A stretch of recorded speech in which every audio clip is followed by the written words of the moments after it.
Okay, thank you. And he'll pray for us after this. And for the food. Okay. 1. First, we want to acknowledge that no leader worth his salt can ever forget or ignore the contribution that this city and this region have made to our national greatness and progress on all fronts. 2, we also want to acknowledge that in this region, we do not imitate. We strive to be a model to others. 3, here, we don't shy away from wars that matter. We were family in the first liberation war that gave us independence.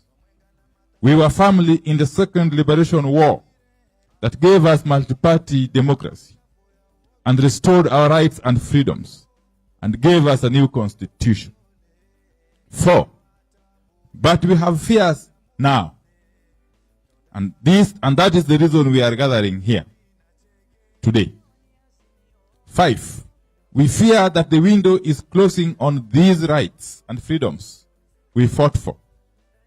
Kenya Kwanza is clamping down on our gains. 6, elections are beginning to count for nothing.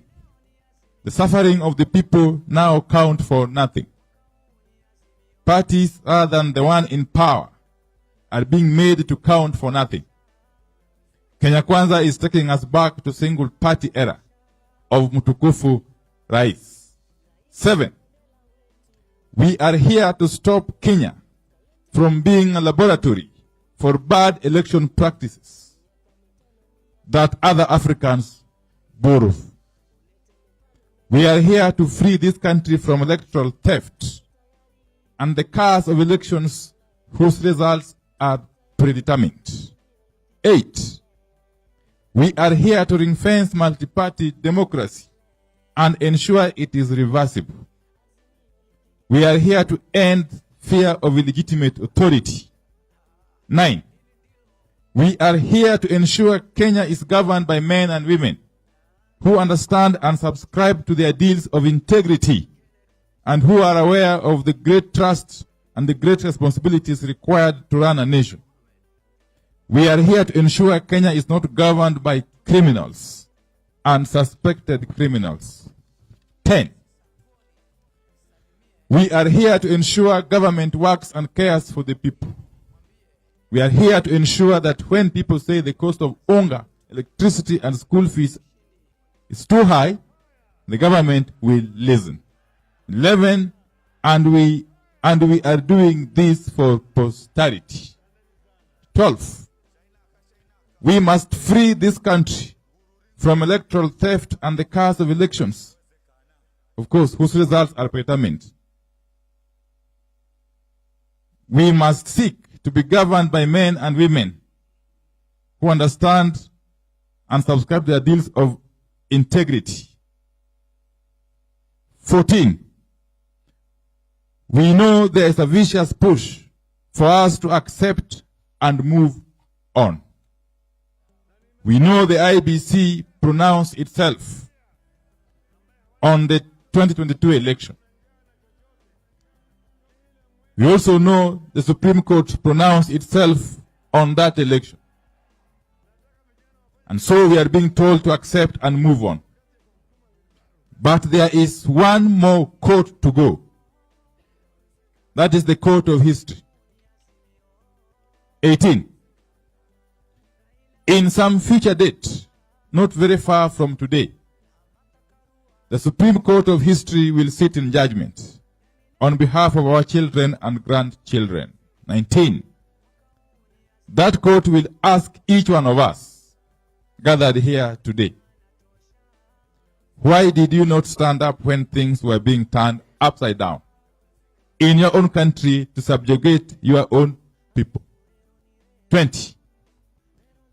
That Supreme Court of history will ask us, when the IBC, the Supreme Court, Parliament, and the government were being made helpless through bribery and intimidation,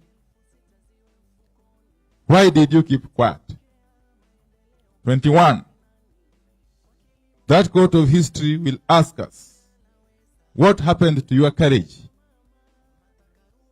Why did you not resist when criminals were taking charge of your country? Why did you not speak out for your people when they could not afford food, school fees, medicine, and electricity? 22. That court of history will ask us, why did you not speak for your people when taxes weighed them down? What happened to your voice? What happened to your courage?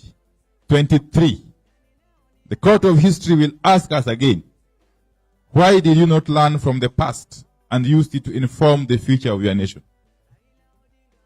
When they disregarded the people's vote, not once, not twice, not thrice, but many times, why did you let it keep happening? Why did you move on, knowing well that you did not accept or agree with what they were doing? 24. That court of history will ask us. I put it at your disposal. The men, women, and youth of integrity, willing to stand with you and who looked up to you. People of principle who looked for no personal or financial gain. Why did you not guide them to right the wrongs of the only country that God gave them?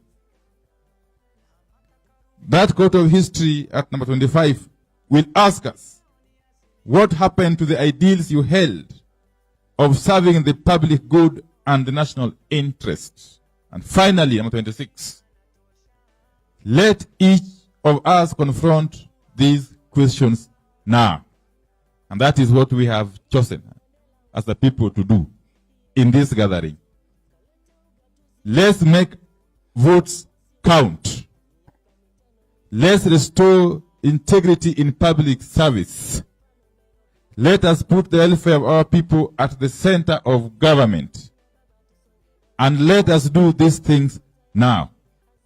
It is now or never. And those are the resolutions of the Pinya Wacho 2 as we proceed to the people's baraza at the Moi Stadium. Thank you very much. God bless.